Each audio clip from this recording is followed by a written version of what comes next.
James Connolly Jr. and James Connolly Sr. Lads, you're very, very welcome to the podcast. Thanks, Sean. How's it going? Great to have you on. I really appreciate you taking time out of your day now to come and have a chat. Two men with huge involvement with Longford Rugby over the years, and I'm really looking forward to hearing your insights and stories. I think before we move on, lads, we might just introduce Jimmy Jr. as Jimmy for this conversation. Is that okay? Yeah. And then we'll have James Sr. We'll call you James. Is that all right with you? 100%. Or the big dog. So there'll be no confusion. If there's something controversial said, no, everyone knows it was either Jimmy Jr. or James Sr. Happy enough, lads. Okay. Yeah. Look, guys, I suppose my last couple of podcasts and last couple of chats have been kind of very GA orientated, and I wanted to delve into other areas. And I suppose I know you guys a long time, and I want to get an insight into Longford Rugby. Like, I played a bit when I was younger myself, but I suppose I stopped around under 12, and it's a different game. There's different involvements, different people involved. There's different lives. If this wasn't to sum it up in a nutshell, and I'm just looking forward to getting your views and seeing what it's like for the others. So I suppose we could start off with maybe the pathway to rugby in your house, and maybe we could start with you, James Senior. I suppose how you which is I suppose the pathway to rugby for me was that myself and Hugh and Peter, my older brother, were packed off to boarding school back in 1968. We're packed off to Rockwell College, and Rockwell, of course, was a big rugby school. And it was mandatory that you join the rugby leagues. It was mandatory that you play. In other words, all the students were effectively forced to play rugby in the right from second year, third year, fourth year, all the way up. And when I went to school first, I would have been fairly big for my age, and put in as prop, second row. I was the chunky meatball at 11. And I suppose a couple of years of starvation and bad food. And by the end of my college years, I was one of the smallest in my class. I was relegated to the back row. I was hooker, and I was back row player. And I played on the junior cup team. I played in the senior cup team, and all the intermediate years. And I loved it. I absolutely loved it. But as soon as I finished college, as soon as I finished secondary school, I suppose because I was forced into more or less forced into playing in Rockwell, I kind of kicked against and stopped it and stopped playing rugby altogether. And when you say forced, James, when you say forced, how do you mean? Like, was that? Well, it was kind of mandatory that you play in the junior years, and then of course, being selected for the upper teams wasn't a mandatory that you were delighted to get playing on the junior, on the J, or on the SCT. You'd be delighted to get, but if you like, the overall thing was that you had to play rugby. And that was just in the very early years that you were kind of forced to play, and then you were just carried along with it year by year. You would make the team, and you weren't going to pull out when you're on the team. And it wasn't the case, and I enjoyed it. I loved it. I absolutely loved the game. But just, I suppose, I went into my long-haired weirdo drinking years and dropped the rugby for a while. And I used to pride myself on having long, sticky, stringy yellow hair. which was probably at a disadvantage on a rugby pitch. Not quite the rugby club age. And in those years, actually, when Hugh came out, Hugh wasn't big in college, and he didn't pursue the rugby much in college. But when he came out and was working in Longford, he joined the rugby club in Longford, and he was playing with Mel, Diffley, and loads of the lads. All the legendary lads at Longford. And he played with Longford seconds. There would regularly be shorter players, and he used to call me to fill in as back row, or in the backs, or I probably played 3-4 games in total. But to be zero training, like I just turn up on the day to fill out numbers. Were you? Did you kind of go against, when you were saying before, once you were kind of felt forced to play, were you a young lad that kind of rebelled against that? You didn't like to be pinned down to maybe It commitment. wasn't even that. It wasn't even that. It was just a fade. In other words, because Yeah, I went you had living to do. into the regional college. I went to the RTC in Athlone, and they did have a team, but there was no kind of structure to kind of bring you into the team, and you had to stand out and say, "Oh, I want to be rugby. I'm a class rugby player. I want to play rugby." And Yeah, in other words, it was just that reticence to put yourself forward, I suppose, was more what it was. And in other words, just that little bit of reticence, I suppose, to be pushy about your talents or your lack of them. yeah, And I didn't join in, and I'm raged that I didn't join in the RTC. I would have loved to have played in the RTC. yeah. And they had a good and an active team there, and I would have loved to have played, but I just didn't. And so then, if you like, the first time I used to, when I had a young family, then I had a scatter of kids, and I used to be out at Tony Hayden's with Sarah, was my daughter, was learning how to horse ride. And I used to be constantly saying it to Sheila Hayden and Tony, "Oh, I'd love to play rugby. I must go back. I should go back." And they were saying, "Should just go back. Go in. They'd be delighted to see you." And I was kind of just, I What suppose, age were you, James, at this point? get off my ass and go in. Eventually, the missus says, "You're all talk. You'll never go in." And I said, "That'll do. I mean." Once I'm challenged. James, what age would you have been at this stage? At that age, I was 34. 34. So going back, that was risky. I went back at 34. That would have been 91. So I can see why they would have been concerned about you going back playing. Oh, well, I certainly wasn't concerned, but I was so unfit, and so I used to get sick after every training. I used to vomit. Now, this wasn't getting sick. I had a little upset stomach. I would vomit my guts up after every session because I was I had zero fitness, zero activity. I just was that sort of a guy, and like many other folk, who didn't partake in rugby. And nowadays, it's very, very easy for kids to get into sport. But back in my day, it wasn't at all easy. Okay. And what do you think, what was it that drew you back to it?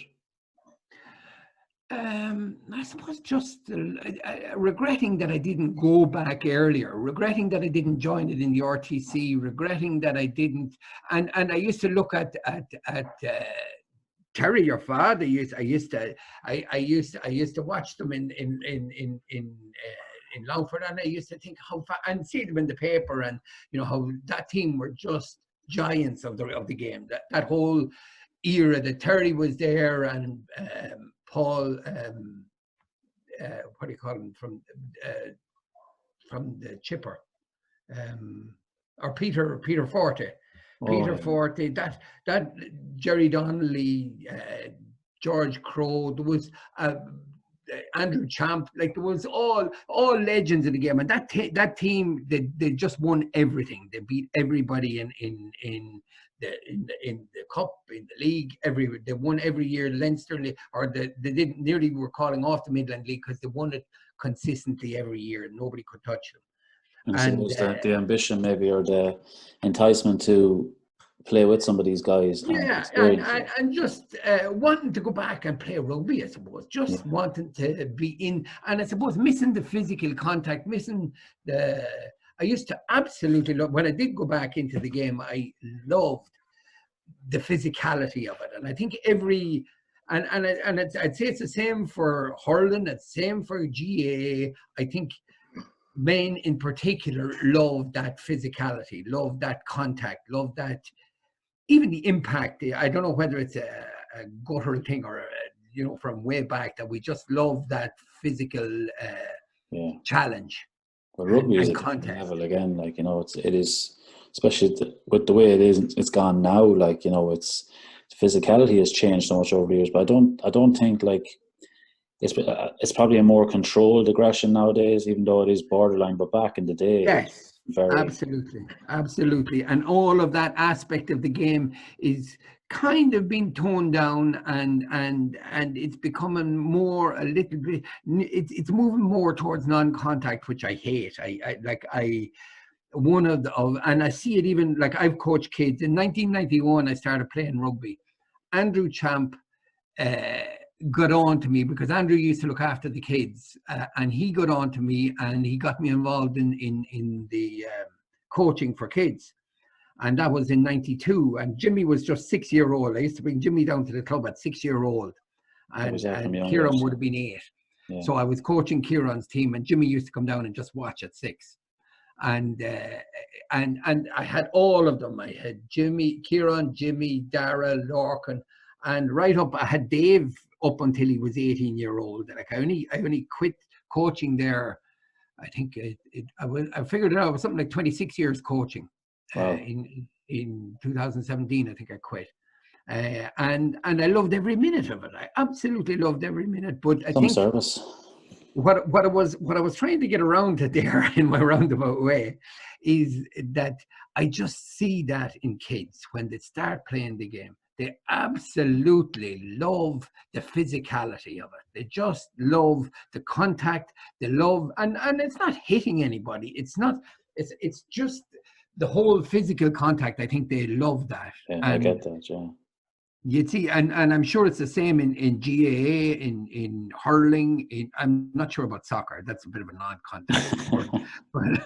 but I think the whole physicality has a huge attraction. Oh yeah, for sure. And then Jimmy Jr., Jimmy, you were coming in, as your father mentioned, you're now 6 years of age coming down. Do you recall much from that time, or do you remember when you look back? I can actually remember the very first day he brought me down to training. I was on the stairs in my old house, and he dragged me out. I think I was crying. Crying the whole way to the rugby pitch. He brought me when I was 6, and I think I was a bit young for that team as well. And I remember one of the first games I played. I didn't have a clue how to tackle or anything, and the old fella telling me, you just jump at his feet. And so that's the first thing I did, and I got a boot in the face anyway. And you were broken at that stage as well.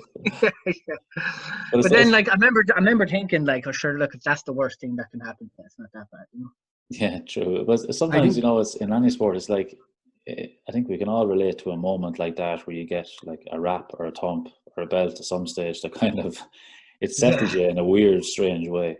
Absolutely, Sean. Well, that's a funny one you say that. I was going to get to this later, but when I first made it on to the first team, there was a giant of a man, Mick McGovern, and he used to go around.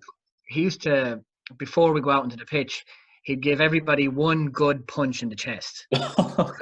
Before a game? Before the game. And I remember I'd have like Barry O'Connor and Kieran Smith, or like Fran Defoe on either side of me, and like 3 giants of fellas. So like they'd be holding on to you. I was only a very skinny guy at that time, and I remember just being terrified, thinking like, he'll bypass me surely, but no, he'd give you a good hard thump in the chest. But you'd nearly be the sorest thing coming off the pitch.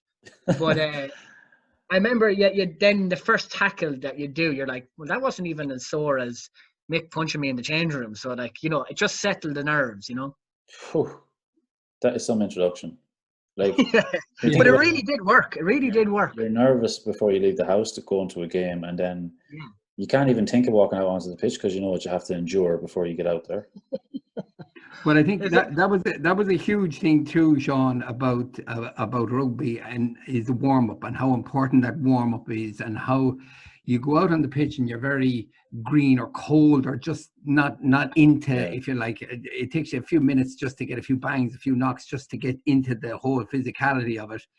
But that was, if you like, the captain's job before the game, or like Mick, or the one that I would always remember is Terry. Terry they just have such a presence in the dressing room, and such ferocity and intensity, and bring that around to every player, focus on every player, and get that player wound up to 90 before the game starts, so that they start at high dough and they get straight into the game. You know, the quicker you get started and the quicker you can, the better you'll dominate the other team. And that's the huge part about rugby, is about physical dominance.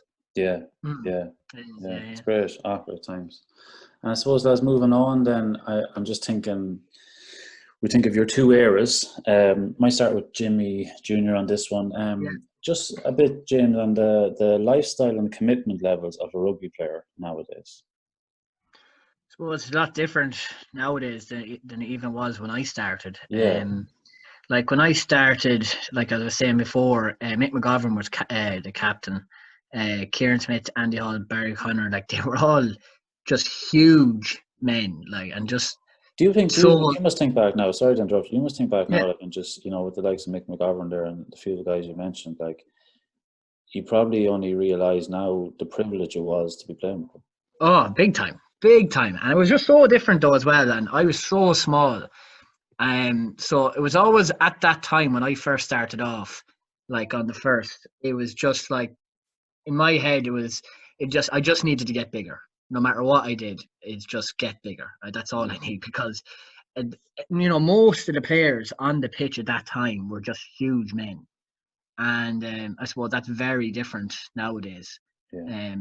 You know, you'd see it, and as it progressed to the kind of nearly end of my kind of time playing rugby, see all the younger fellas coming through, and they're fast, they're fit, they're like hitting just as hard as anybody else, and you realise, Jesus, I have to spend my whole time trying to get bigger, and I didn't really need to do that. And I thought I got a lot of injuries as well, just probably just. Do you put it down to that? Do you put it down to the wrong training? Like I got loads of injuries throughout my career, but it was never from to be honest, from the physicality of rugby itself. It was generally from like my ligaments going, and like I got 2 shoulder reconstructions and 3 cruciates and my Achilles there at the end. And it was never really from getting big bangs. It was like just stuff like, even when I'm That was a devastating injury for you to get. Which one? The Achilles there. Yeah, the Achilles was a bummer, because I before that I got the shoulder, the other shoulder done, and I spent a year trying to get it back, and I said, right, I'll give it one more bash. It was the first game back, and just coming up to the end of the game, and it's just running with the ball, and it just popped, and your just leg bounced up behind me, and that was it. So yeah, as I said, when I was finishing my time playing rugby, the other fella was only just starting at that age. So I stopped at 32. What time did you start? 34. 48 when I finished. Yeah. Yeah, so we did it back. Yeah, it's amazing. It's not like, it just goes to show the time, because I suppose if you were coming back to the game now, let's say even back, James, in your time, coming back at 34 was still risky, because rugby is such a physical game now. You would be thinking twice. Yeah, but and it's different too for positions. You see, I think backs are a lot more exposed than forwards, even though that doesn't make any sense, because the forward is where all the crunch is. Yeah, sure.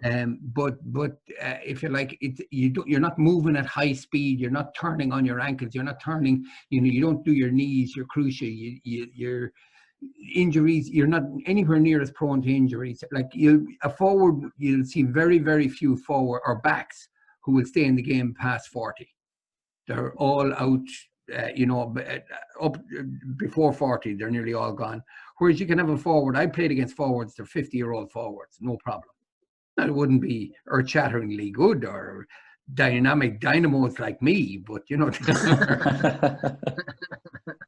So, you know, they were still able to go in and enjoy the game, and I suppose, and I suppose it also has to be coloured, Sean, that I only played seconds and thirds rugby.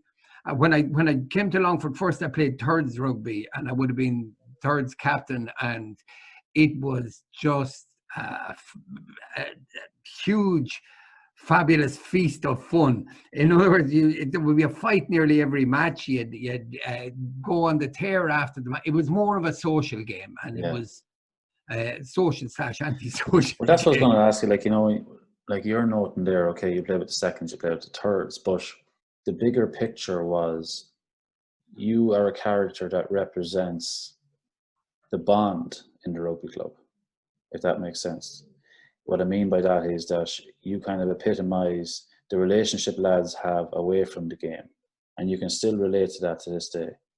Yeah, and I think the coaching brought a lot, it gave me a lot of that too. In other words, because of I would know all the lads in the rugby club from having coached, like I coached you, Sean, I think for a year. Yeah, you did. Yeah, And I flew I off. didn't coach. I never coached Porrick, which is a point.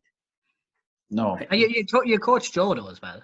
Yeah, I Joe did was on coach, that so one too. yes. So in other words, I would have touched on pretty much most of the lads at some point. Yeah. And I love that, and I loved, and from a social point of view, in other words, that you'd know all of them would have, and you'd have great crack with all of them. Yeah. And that's what rugby was just it's a very social sport. Well, which has changed now, and the whole, which is it's the wrong thing to say, but the whole drink driving thing, because the social aspect of staying on and having a few pints after the game was always a big thing. You'd meet players from different clubs, you'd have a few pints with them. I always tell the story about getting hockeyed up in Edenderry, and the Edenderry fella pulling up out of a scrum and giving me a sweet box in the mouth. And when I chased after him, every single man on the Edenderry team gave me a punch. But at the end of the game, he was the first man up to buy me a pint afterwards. You know, in other words, and there's no touch of any of that unpleasantness, if you like, that goes on the pitch. None of that remains. It was always a pint in the pub afterwards, and it was great crack, and there'd be a laugh, and maybe a little bit to tell you what an idiot you were. Yeah, I know, but that's such an important part of it too. And it's like they were able to switch it off afterwards. There wasn't. Yes, there was no touch, which was always surprising to me. How such a physical game, if you look at the difference between soccer and rugby, soccer provokes a lot of antagonism between the crowd. Very true. And rugby is very much the opposite. Even no matter, very important games, you really want that the other opposing supporters are your very best friends also. Do you know what I mean? You'll have great crack with them as well, and you appreciate good play from the opponents just as much as your own team. Yeah, it's very, very true. Yeah, and it's amazing how it never boils over afterwards. It's like it's literally as soon as that whistle goes, that's it. And the huge physicality in rugby, and I suppose that's the difference. There isn't that physicality in soccer. So if you like, the passions of the crowd have no release. Whereas in rugby, you always have a moment where you say, "Oh Jesus, that was some hit, or that was some blow." And if you like, that pent up aggression or passion that you'd have would be released regularly throughout the rugby game. Yeah, that's a good point. For sure. Yeah, very good. And lads, comparing your two squads, and so we'll go to Jimmy Jr. first. Within your squad nowadays, it probably has changed a lot. With regards to levels of commitment, would you have certain personnel in your team that would be very, very committed and would be doing a lot of stuff away from the pitch, and then would you have some fellas that maybe coming to training and just playing the games that would literally be it? Is there that mix there, or is it more of a collective commitment now?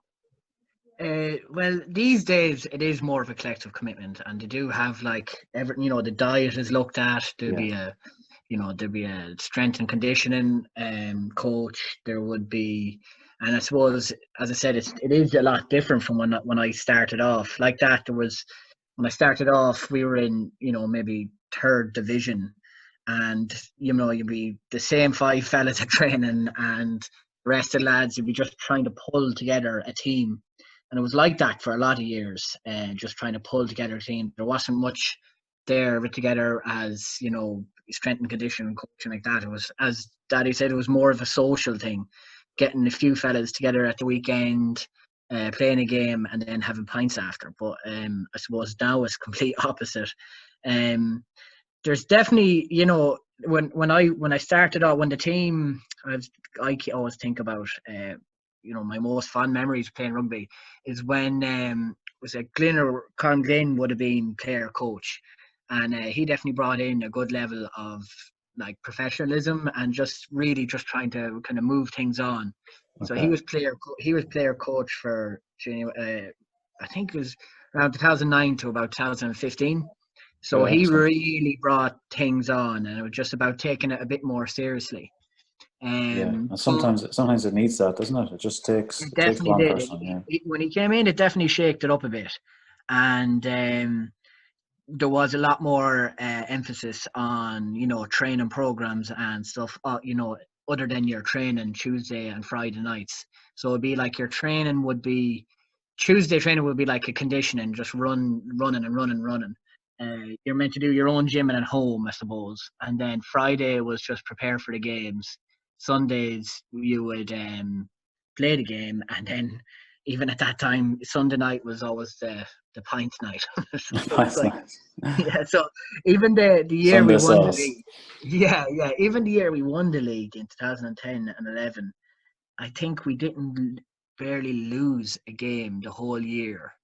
I don't know how many games we won in a row, so 17 games or something like that, and we couldn't be bet. But we we um we were on the pints every Sunday night that whole year. That's I, some laugh. I don't think it was down, but there was an element of like we were a very close bunch. You know Yeah. what I mean? And then also we had the young fellas coming on then at that stage, like Hubie, my cousin, and Derek Farrell, and they were just electric when they came in. And so And we important had to have that coming through. oh stop, yeah. And then we had Rian van der Veer come over from South Africa and Tom Cullen from Australia. And those boys were just definitely had a different level of professionalism about them. They were just class. And Yeah. that brought all of us up together, So at And that and stage, we you've were really lost. trying to go on ahead. Yeah. No, go on, James. No, I'll just say at that stage, we're really trying to, I suppose, before that, it was, as I said, more of a social thing. But I think that was the first time we really took ourselves pretty seriously. Okay, cool. And you've great you've great achievements to look back at. You're a Leinster Cup winner for males. You're 2013 Leinster Cup finalists, 2011, 2012 league champions, and 10 and 11 league promotion, and 5 Midland League winners medals too.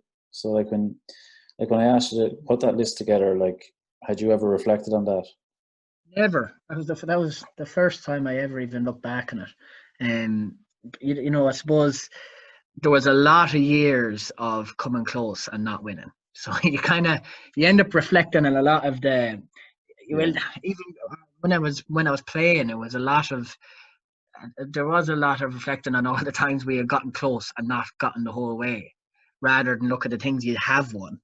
I think there was a lot of that, and only just when you asked me to put them together, I suppose there was a good bit there. Yeah, but it's true. But I've had this conversation actually with a good few now. It's like, when you go through that period of not achieving, it makes you appreciate it an awful lot more. Yeah, definitely. Well, the amount of times we got to like league finals and just not getting it at the end, And probably kept you coming back. You were hungrier and hungrier than for success. yeah, And to get over the line. Yeah. yeah. And Eventually, James, back in when you were playing, was it your goal to win or achieve something, or you just loved the game? You just loved being in it? Yeah, well, I mean, we got into the thirds. We got into the semi-final of the cup and the thirds. We would have won a number of Midland leagues, but I'll always remember that year. And we had a bunch. Eugene McCormack was on the team. We just had a great bunch of lads, and what Jimmy was saying, and I don't know whether it wasn't the pints that builds the sociable or the tightness in the team, but that whole. Now, lads, we're back in action. Lovely. So, James, we're just saying, about when you were playing, James Jr. has described there, what he's achieved and all that. Was it about that for you when you were playing? No, I suppose it was never very. It was never. We had only one year where we were very competitive. We had a very strong team, and I did find it remarkable, if you like, the intensity and team spirit that there would, if you like, the real bond between all the players on the team. And if one player couldn't make it on, you would just feel, oh, we're going to lose today because we haven't got our top guy, or we're not even our top guy, our position, maybe our back row forward or something. You just felt as a team you were very bonded, and you wanted and if somebody was brought up to the seconds, let's say from your thirds team, you would be really upset, let's say, rather than using profanity. Okay.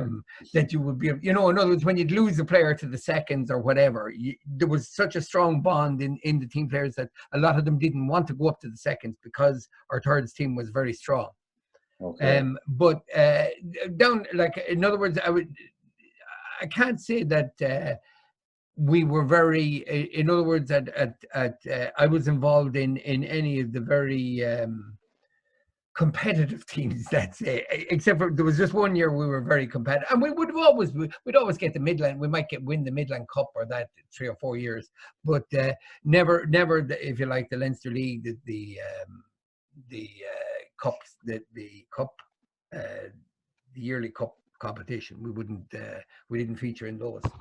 And then of course, as coach, when I had Jimmy's team, we got to the Leinster League final and a number of other competitions, and that was also very exciting. But very special for you as well to share things like that, father son, like it's. Yeah, and Jimmy played. I played with Jimmy in one competition, which What? I was on the same. We were on the same team in one match. Oh, really? I quite enjoyed that. How did that come about? It was a Midland League or something. Yeah, and it was seconds, wasn't it? It was the seconds. It wouldn't have been the first. It was seconds. And how was that for both of you? Yeah, it was great. It was really good. I remember it. I can remember we got a 2-on-1 as well at one stage. Yeah. That's that one. Which obviously you probably messed up, Jimmy. Yeah. Oh, God help that fella, whoever he was. He never forgot the Connolly name, I'm sure. They're probably still explaining to him what happened. That's very good, lads. And if I was to ask you, the both of you, as well as when you reflect on each other's games, like, how do you see, like, would you like to have played in each other's eras? To be honest, I don't think I ever had the physicality to play in their era. You have a respect for that era, James. Like, you have respect. Yeah. It was a different game, and I never had the build for it. Like, I could hold my own in other ways, but not to that level. It was just different at that time. Would you go so far as saying that, as regards to physicality and ability, I think you needed a bit of madness too? Oh yeah, definitely. Yeah, that fella has it in spades anyway.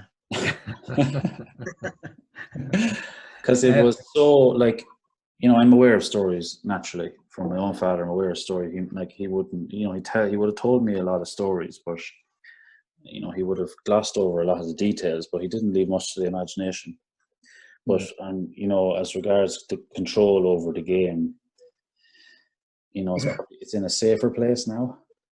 It is, yeah. But even the likes of when, like I said, Derek Farrell and Hubie, when they came in, and they're not the biggest of players on the pitch either, but like that, they have a certain madness in them, the way they tackle, like they just no kind of fear. And Hubie launched himself in.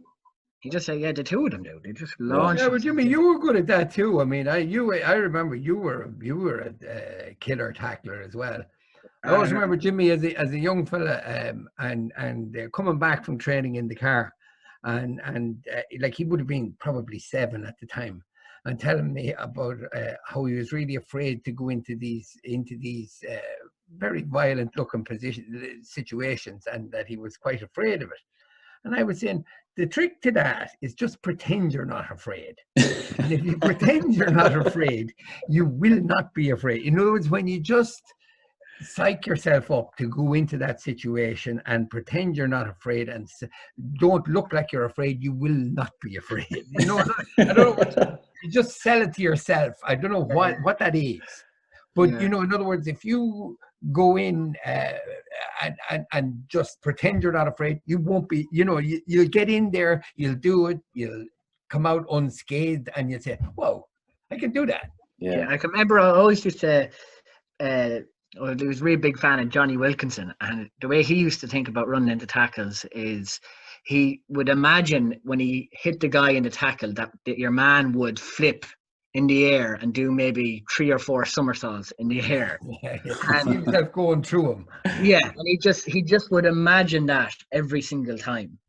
And it was just, I suppose it's just to help the mental thing, you know. Yeah, well, he was big into the visualization and Yeah, yeah.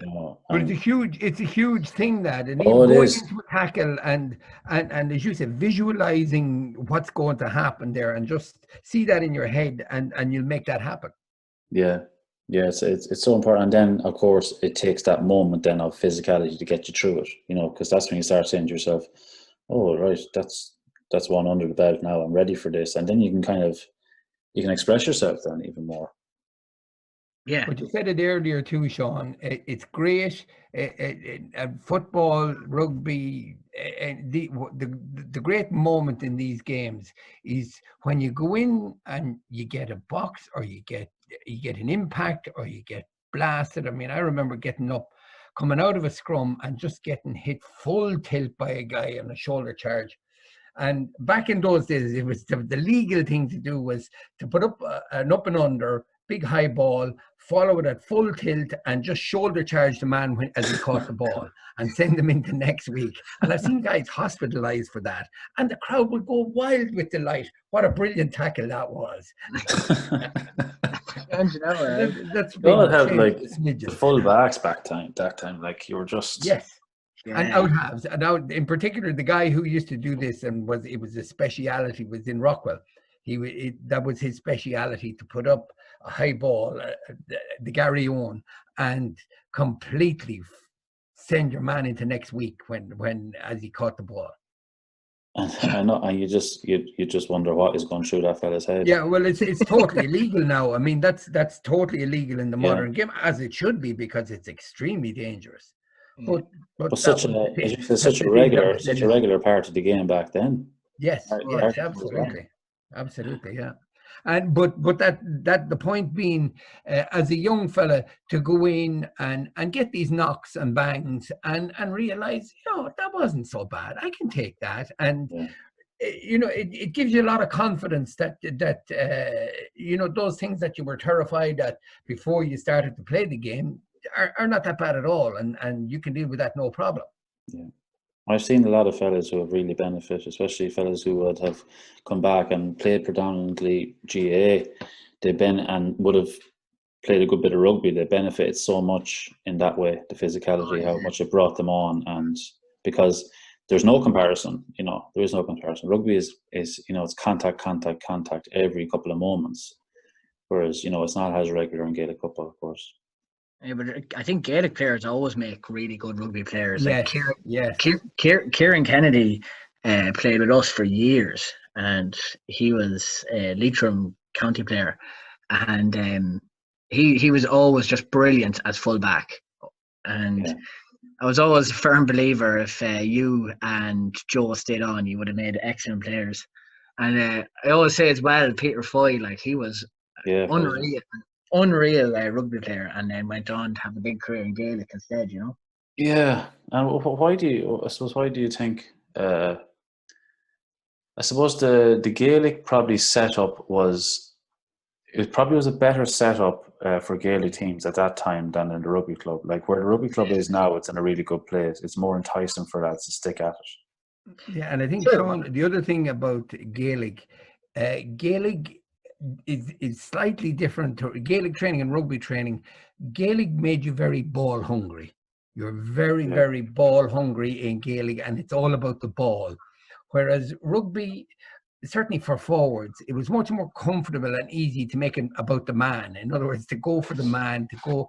And one of the big tricks they have in the senior games and in the international game is to try and change the player's head and stop him going for the trees and let him go for the branches. In other words, don't go for the man's body. Don't go through the man. Go through. In other words, step him, go through his arms, hit the flexible bits like his arms, his legs. Don't go into his body where you're going to take the impact, slow you down, get you caught. So in other words, it's all, and a Gaelic player has that naturally. Yeah, they Gaelic player will naturally go for the opening, and he'll go for yeah. the ball, and he's much more targeted game than, say, if you like, the guy who comes up from a rugby base. Yeah, that's a great point. Yeah, I never looked at it that way. Yeah, and then it's hard for you have your rugby players who are committed to their sport, and then I suppose for a couple of years there you would have had Gaelic players maybe dipping in and out and coming and going. That probably has always been there, but not as much anymore.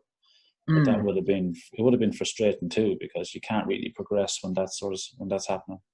Yeah, well, that was always the way as well with Kieran. Like, he'd come in and I don't know how we kept it going for so long, but for playing two sports for consistently for so long, he'd come in after the end of a season and straight it from one into the other. And I think it was generally he'd come in after Christmas for the rugby. But did the GAA change the Gaelic system now, so that that's not as easy a thing to do? Because it used to be the GAA players were a great feeder for rugby. As you said, the end of the GAA season was more or less the start of the rugby season, or a little bit later than the start of the rugby season. A bit later, And you'd get a great influx of players coming in, GAA players who were mad to play, and it gave such a lift to the game. Whereas I think the GAA changed their season or something to. Yeah, well, it was the GAA probably always kind of started after kind of near the tail end of the rugby season now, doesn't it? It does now, yeah. I think it was different back then as well. I think the winters, they seem to have less on in the winters. They really played a bit of rugby, because there's a lot of sevens competitions and stuff like that. Exactly. And we, as well with the rugby, there was a lot more need for those Gaelic players to come in. Even when we were starting off, you're always trying to hunt people down to like make teams up. But tournaments and stuff. As it got exactly, and as it got more popular, I think there was less need of them. So it's kind of like, well, you have to be one or the other. Yeah. Well, you see, I think the sports became more structured. There was more commitment involved, and it just wasn't probably feasible to be jumping from one to the other. Yeah, no, it's definitely not. Definitely not. Yeah. I played Gaelic for years as well, and that's right. Played against each other. We did in the minors. Did you enjoy it? Oh, I loved it. Yeah, I was never really any good as a Gaelic player, but I still loved it. Like, I suppose what I was good at was just running and probably hitting, maybe marking a fella and making a fella not play. One fella not play. That kind of way. I wasn't really much of an actual Gaelic player, per se, but I did really enjoy it. But like that, it wasn't feasible to stay on doing both. Yeah. And I often wonder, there was a lot to be. I tell you what I loved about the rugby, and always did. I think there always was that kind of a professionalism, in the sense of, I used to love little things like this years ago, James, when you'd be, after games where you would have a certain attire for after the match. You'd be wearing your slacks, and you'd have maybe the Longford Rugby Club tie. Everyone was kind of uniform that way. I loved that about it. And I suppose the GAA, it took a long time for GAA to kind of adopt that sort of thing, but it was so important. It kind of added and to your stripe kind of identified you. And you see them now. You see a lot of lads wearing their GAA jersey as they're in their normal wear. Yeah. Which identifies them as slashers or as whatever. Exactly. And I remember not too long ago, actually, Jimmy, you were in after the game. I was chatting to you. No, I think you were defeated this day, but you were there as well, and you had your shirts and your trousers on after the game, and it was. It brings the team together a bit. Yeah, and it's a responsibility on lads to look at. This is it puts ownership on each man to do that, because if one fella comes in and he's looking a bit different than everyone else, you're kind of looking at him going, well, how tuned in is he? Or how, is he buying into this? Because, it's only a small thing, but it can annoy you when one lad is outside. Yeah, no, that is true. And it is, as you say, about buying into something, about, And as I said, that year, we as I said, we got promoted. And I know we said we were having pints every Sunday, but I don't think, as I said, it wasn't the pints that made us win or I anything know, like that. yeah. But it was The team spirit is more it was what just that was. it was Yeah. the same. We would all meet up afterwards and chat and have the crack, and just that level of, you're duetting for this other fella really, really helps on the pitch. So it didn't need to be. It could have been just that we were meeting up afterwards in our shirt and tie and chatting for a bit. That was the same. That team that Terry was on, that was a very, very famous Longford team, and they all had that too. That's huge team bond between the whole lot of them. They were very proud men. They nearly all started looking like each other. But I always remember, Terry. I told you this story, Sean. When I came to Longford first, and I was put in the scrum, and because I've been out of the game so long, I was looking for direction in the game and looking for, in other words, how to play as a prop, and what were the stratagems, and what is a good prop? What's the difference between a good prop and a bad prop, and how do you upend the other player? What were the dirty tricks in the game, etc. So Terry was introduced, and he was telling me, as a loose head prop, you had to get in under the player and bore. It was all about the strength of your neck and how you had to actually lift him and anybody that was hanging on to him. You had to lift him up on your head nearly. You could actually lift him up right up off his feet with the power of your neck. And he told me that he actually played in a Longford game, and he was put in propping against Nick Popplewell, and Nick Popplewell was an Irish prop, and one of the absolute wider than he was tall, sort of a guy. Block. And Terry said when he came in off the game that day, he said he took off his shirt and his whole chest was covered in blood, just from the bruising of the power of your man's head into his chest. It was a blood. His entire chest was a big blood bruise from just about the power of this man in it. And of course, there'd be no give in Terry. There would be zero give. So the chest had to give, not Terry. That's savage stuff, wasn't it? Like, God. It was, and savage stuff. And I mean, it's still savage. I mean, you listen to the stories of the internationals and the things that go on with those guys.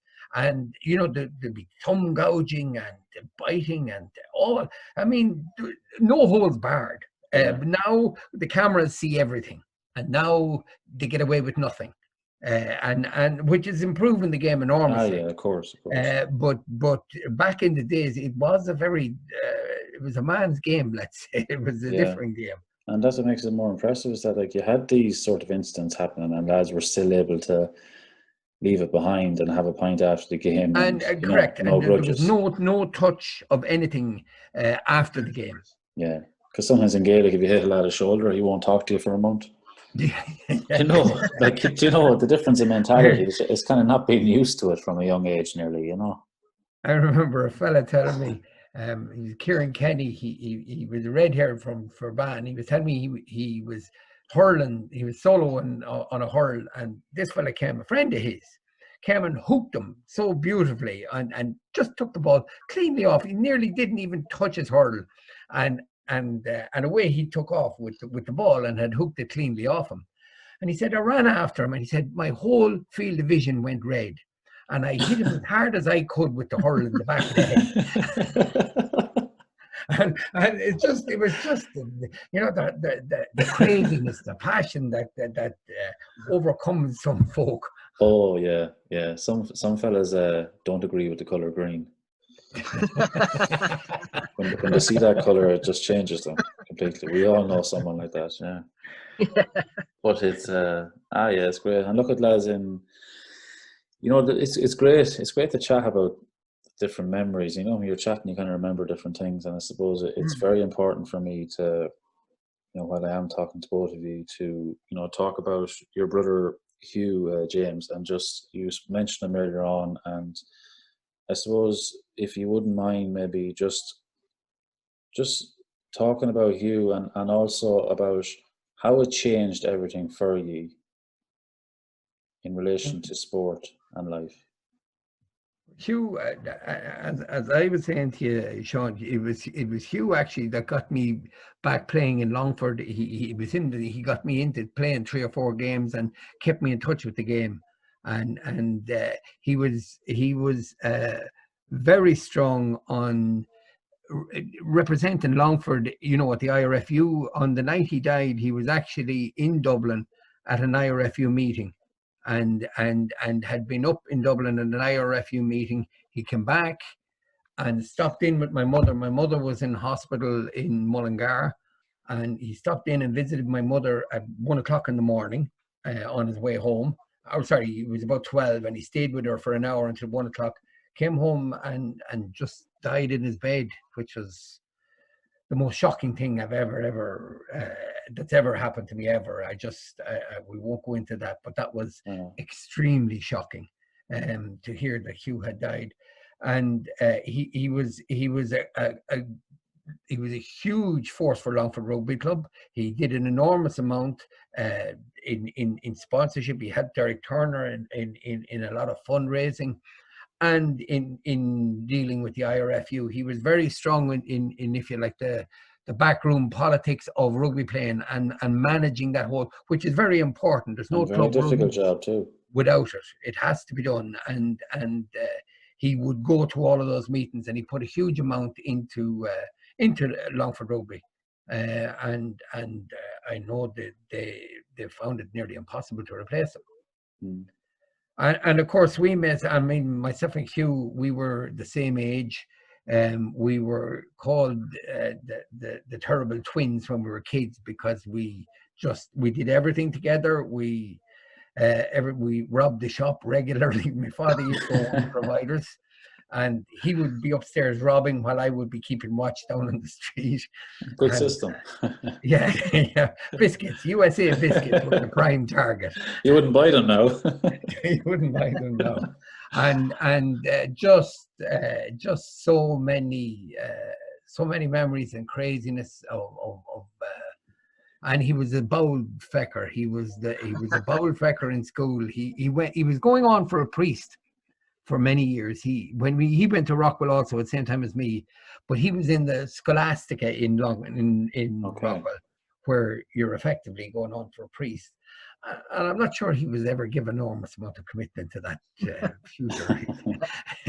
he just went with it, I think, because it was part of nearly every family had to have a priest back in those days. Yeah.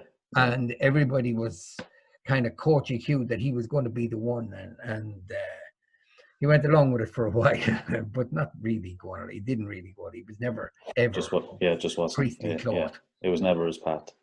No. And James, afterwards, like, I know life as a whole, but in relation to the game of rugby and your involvement, what helped you carry on? Was it, would you ask yourself? Like I had pretty much finished up at the coaching just about when Hugh died. I had been I'd been coaching for 20 years odd. Yeah. I'd finished up at the coaching, and Hugh was coaching he was coaching his son's team. Okay. And they had no coach. So I went back and coached that team, and I've always loved coaching, so it wasn't a struggle for me to go back. But I went back, and that was on Dave's team, and Dave is just a class little player, and that whole team were just fabulous and lovely lads. But I love that every single year when you coach a team, you just meet all these different young lads, all. But in other words, there isn't a year where I'd say, they were a shite team, or I didn't enjoy that, or that wasn't great crack. It's always great fun and great to see the spirit of young fellas, and to see young fellas suddenly pick up a ball and say, I can do this too. And suddenly everybody starts saying, oh, your class, you scored a try last week, and pass him the ball. And that gives, in other words, you see the player coming out with zero confidence, zero self-confidence, and suddenly a couple of things happen, gives him that lift, and suddenly he's the big dog. He's playing out of his skin. I think that's a belief magical in thing. himself brings him on. Yeah, it's great to be able to say that. You know, aside from everything else you were saying, like when you look back, it's such positivity. I even have that for the couple of years when I played when I was younger. I absolutely loved the game, and you were after hitting every nail on the head there. I loved every aspect of that. Like that's can relate to that. You know, Yeah, you always sky but high coming out. yeah, and I mean, the coaching isn't anything like playing. It's nothing like playing. I so enjoyed playing. I just loved it. I loved, you'd go out on a day and you're in foul humor maybe, and things aren't going well on whatever front, and you're going out with pent up emotions, and bang, everything is just cleared away, and you just get into the game, and it's just and you meet all the players afterwards, you have a pint. It's just the whole formulaic part of it was just fabulous, and I loved every minute of it. And then the coaching, as I say, paled to insignificance besides playing, but the coaching also was enormous, and seeing young fellas and seeing just every year just this whole new batch of amazing talent and coming up, and it mightn't look very talented, when they start off, but just you see the development of players, and it's great. It's super and very enjoyable. I'm sure that was very emotional for you, stepping back in and and taking over. It didn't cost me, to be honest. It didn't cost me a thought, because I was going back in for Dave. In other words, to stand in and just for Hugh, like, in other words, that to fill in where Hugh was, and it's a big thing. It's a big thing for Longford Rugby Club, for GAA, to find a coach to bring a clutch of players forward, and it's all, they're all giving up their own time to go out maybe twice a week, coaching, and then go out on a Saturday, bring them away to a game. It's a huge amount of time and a huge amount of commitment, and they're very hard to get. And it's very hard to get players to, and particularly players. You have to go for people who love the game, who have played the game. They're the guys, and the way you go for is as parents. You got to get the parents to come out. Of course. And they're the easy marks, if you like. Yeah, but there's a lot of challenges nowadays. There is too. There's a lot of, you're pulled in different directions. It's not straightforward, and it's not. It's very hard, and I mean, it's very hard, especially, and that's what I hate about today's world, is it doesn't seem to be time for anything. People don't have the time, and you have mothers working and fathers working like nailers to pay off a stupid mortgage. Whereas back in the good old days, you'd have a mother looking after the house, looking after the players, and that just made for so much extra time for everybody, because the mommy was doing everything, was making all the dinners, washing all the clothes, getting everything done, and everybody therefore had lots more time to do stuff and to enjoy themselves. Sure, and you'd hope in these times that we'll all start to realise that. Yeah, but it's going the wrong direction. I think we're heading, and unfortunately we've let the women out of the box. That was a mistake. Easy now, easy. Well, I'll definitely be able to see that it's good crack. This is the main reason I'm here. I meant to be policing him. I warned you to step in, didn't I? That was a joke, by the way. Of course it was. So I'll put a little comment under that part of the video. Don't worry. James was joking there with an arrow pointing to him. James, I really appreciated sharing that memory of you. I know it's very difficult, but I just thought it was very, very important that we mentioned him. It still shocks, Sean. It still shocks when I seen him the next day. It was just shocking is the best word I can use for it. I know. Well, thanks, James. Thank you. Lads, what does rugby mean to you now? You're both at different stages. When you finished up coaching, James Senior, and Jimmy, when you got that last injury and you weren't playing anymore, did you drift away from the game of rugby? No. No, I don't think I ever drift away, but I definitely drifted away from the club a bit. Yeah. But I suppose rugby is still everything. Like, I still follow everything rugby with regards as a supporter and to Leinster and Ireland. But and I still have really good friends from the club. But yeah, it is something that I have drifted away from the club, and I do miss it quite a bit. I suppose I found it hard when I got injured as well to be around the club when not being a player anymore. I found that difficult. Yeah. But yeah, it's still massive. It's still like I still have a great bunch of friends from the club, and I still watch it constantly. But yeah, I did find I drifted away from the club a bit, and I do miss that a bit. All right. Yeah, well, it's natural, and I suppose it's good to still have connections. You know, that's the friendships. You know, and James, what about yourself? Well, for me, I was just I always remember Sean as a young married man pumping out babbies, and Wasn't you to doing that? Conveyor belt. Well, I wasn't pumping. We had a load of kids, and I'd be sitting in watching, screaming at the telly on a Saturday, watching Ireland playing in and I always loved. I always loved the Six Nations. I'd be screaming at the television and thinking to myself, looking like the young fly-by-nights around at my feet, and you know, they wouldn't know what the hell was going on, what I was screaming at, why I was shouting like this, and thinking to myself, someday they'll be up there, and I'll be able to sit around here and have the crack with the boys watching the telly, and that day has arrived, and it's nearly gone now. but it's just amazing in other words, when we're all together watching the telly. I love it. I absolutely love it. I love it. Definitely brings us together for just the crack when we're all talking shite and drinking pints, watching it. Like, it is, rugby has been a huge thing in my life. It definitely has been a massive thing in my life, and obviously my wife was the biggest thing in my life, and she's listening. She's holding a sign, is she, beside you?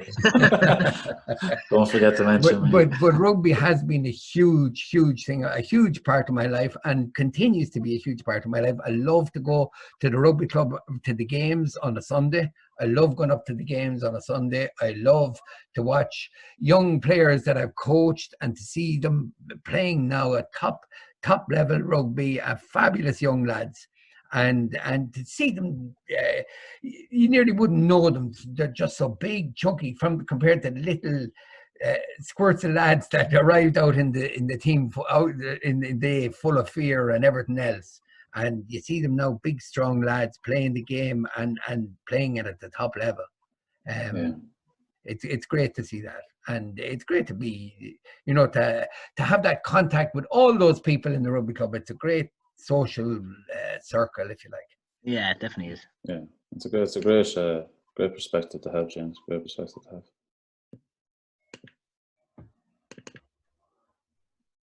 have. Thanks a million for that. Okay, guys, tell me about the crack in the dressing rooms. You see, there's who wants to start? Boxcar and there's a good few stories I wouldn't be able to mention on here, but we used to. I suppose the big one in the dressing room for me was Mick McGovern, his pre-match speeches. Gee, and you'd be really willing to run through walls after. But I suppose one of the big ones is one year at the start of the year we came in for a Tuesday night training session. I think it was Tuesday or Friday, I'm not sure. And we went in, and there was boxes and boxes of beer in the middle of the training room, and it was basically just a team bonding session. And we ended up having to play. There was a judge, and then different games going on throughout the night. But needless to say, what went on, I don't think I'd be able to divulge completely. Yeah, there's most of the stories I'm thinking of, I probably shouldn't really say. Was a dressing room code, so you'd say. I actually remember when, as a young lad, being in the rugby club though as well. I remember Mick McGovern, like he'd been amongst these lads after games, in the middle of the Yeah. sessions, and I have this distinct memory of him showing me how to stretch one night after a game. It was so random. I was only a young lad, and he was teaching me, and he was telling me about the importance of flexibility. But you remember him telling me a story about he was only 18 years of age, coming on, I think, when my father was playing. And I suppose, to make a long story short, he said he got such a riling up before one game that he didn't remember till that day. He was telling me the story. He doesn't remember playing that first half. He was that psyched up. Oh, he would be. He'd be winning the run through was, honest to God. And I suppose Just he on passed it on to you that lads point, then. Sean, I always remember a story about your father too. You were it just reminded me of it. Your father was a special tree up in the rugby club. That your father used to have to go up to stretch his knee. He had a bad knee apparently, and he had to go up, and he used to lock his feet in around a particular branch, and this was his warm-up regime that he did before every match. That to put the stretch on his knee, he had to go to this particular tree that'll give him. Now I'd never seen him actually doing it, but I heard lots of chat about Terry had to go up there to get his. Probably a superstition. Of course it was. Yeah. It was just a peach robe. But Terry and I always, some people have it in spades. Mick McGovern had it. Your father had it in absolute in spades, and that was that leadership skill. In other words, when he talk at you, when he fix his gaze on you, you were immediately, and anything he would say, you would just. You would be fired up, and you'd do your absolute damnedest not to let him down. He was, and I don't know what that quality is. I don't. Yeah. It's like they can command attention without even saying anything. Yeah. Oh no, Jimmy. It was an intensity about it, and Mick McGovern had it as well, but not to the same. Like Mick would just have more of an aggressive intensity. With Terry, it was very different. It was a leadership intensity, or just something like what I guess generals of old had. Yeah. That they could bring that to, like they could bring that to a war, to a battle, to this leadership skill or quality that they were able to bring to the dressing room or whatever. Yeah, no, I get that, because I suppose I would have witnessed it myself from a young age. I remember being 14. Daddy was training Kilo at the time, Kingsland Abbey Ireland Championship, and you were in the dressing room, and I was water boy, and he gave this speech, and I won't go into the details, but it was so obviously so inspiring. You'd be so lit that I actually ran out with the team, and I forgot the water in the dressing room. I was a young lad, so that'll just show you like the impact it had. Yeah. But that was it, and it was so important, to get people into the right headspace before the game. Yeah. And some people could do it, and I mean, I used to try to do it too for the kids. In other words, that I try and motivate them, and it's not something that's easy. It's not at all. No, because some players like it, some players don't. Yeah, and some people can do it with their eyes. In other words, just so. And Terry was like that. It was so natural to him to be able to fire you up like that. Yeah, very good. That's very good. How would you like to be remembered? Who wants to go first? You go first, Eddie. Well, I suppose I would always see. I'm just looking at that photograph there. There's another legend of the game too, Brendan Smith. I used to love Brendan in the game. Jerry Donnelly, Trevor McHugh, like just all fabulous players. I've seen Sean Killamid there. There's Roy Davis. They're all George.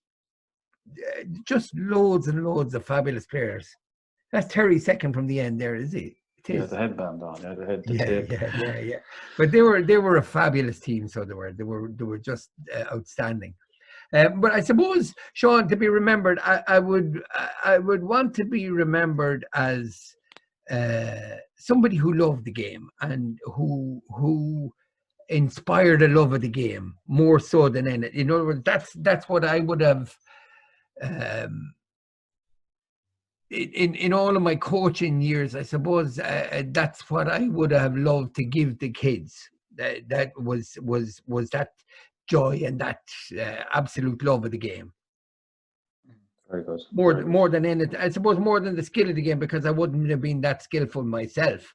So it was, and to give them a skill base, and I go through all the and go through all the procedures, but it was more to get them to just to really love the game and to enjoy the game and get great enjoyment from it. Brilliant. I love that, James. Love that. Jimmy. I suppose I had to think about that while he was talking.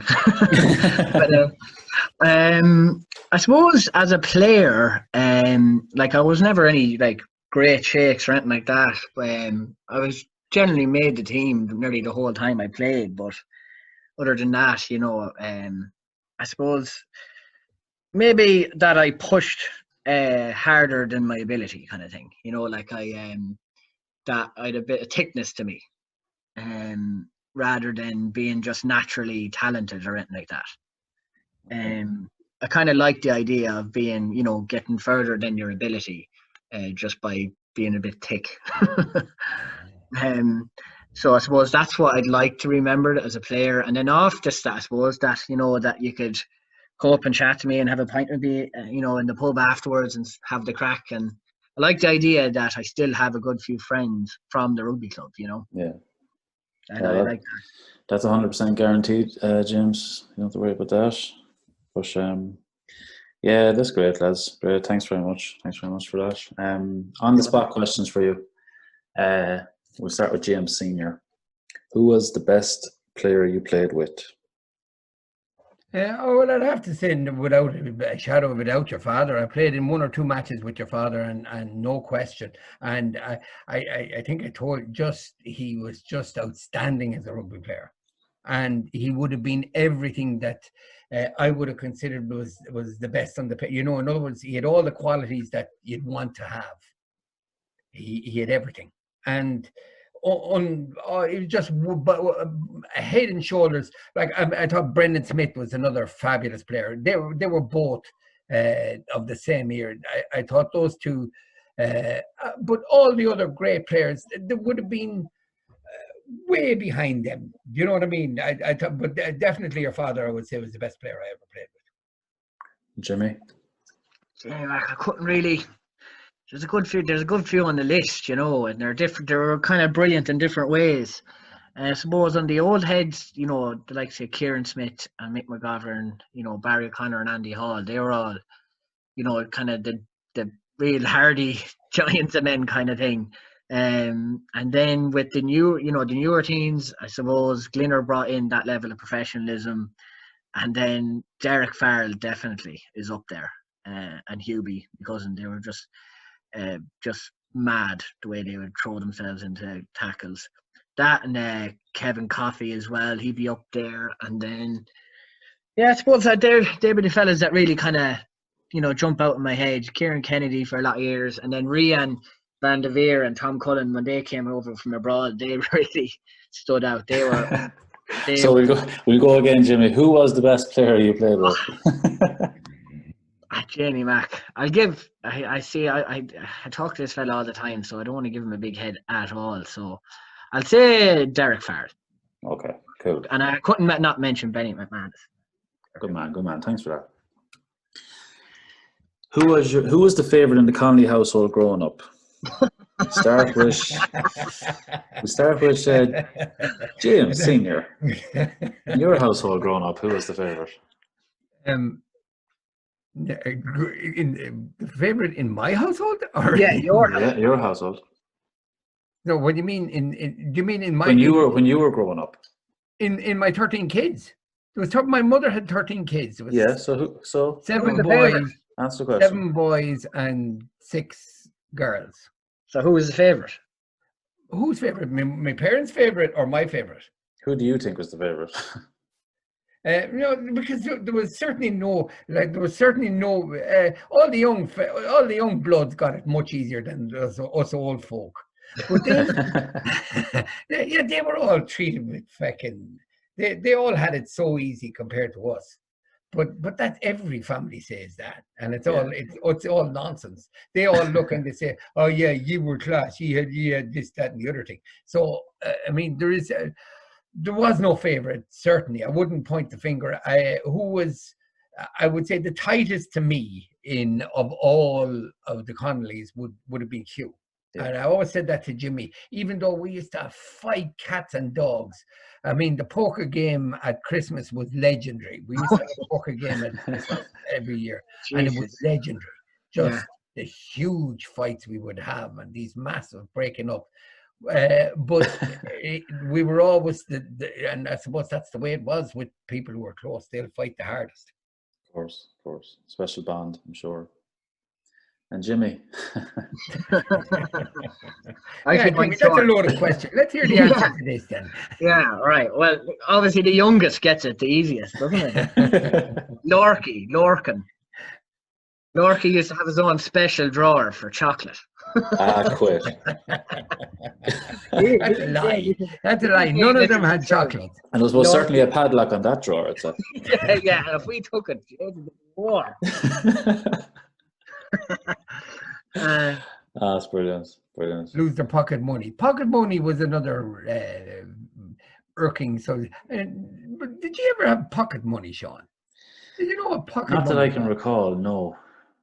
I mean, I used to hear about all these people getting pocket money. It used to drive me ballistic. Yeah, it used to drive me mad as well. I don't think I ever gave any of my sons a bob that they didn't earn.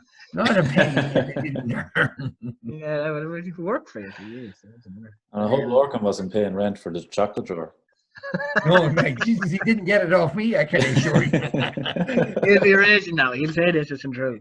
I'll have to get him on. Yeah. Lads, the two of you, thanks so much. Not a bother. I really enjoyed that. It was fantastic. Really appreciate it. Good now. It's good. Good man, Sean. And fair play to you, Sean, for having a go at this. It's a ballsy thing you're doing. It's a cool thing to do. Tell me about it. But, look, I suppose we have to take chances at things, I guess. And yeah, absolutely. Why live wondering? Yeah, it's no point in dying and saying, "Well, I could have or should have." Or I should have. Yeah. So yeah. Guys, thanks so much. All right, Sean. Really appreciate that. See you, Jimmy. See you, James. See you, Sean. Bye-bye. Bye-bye.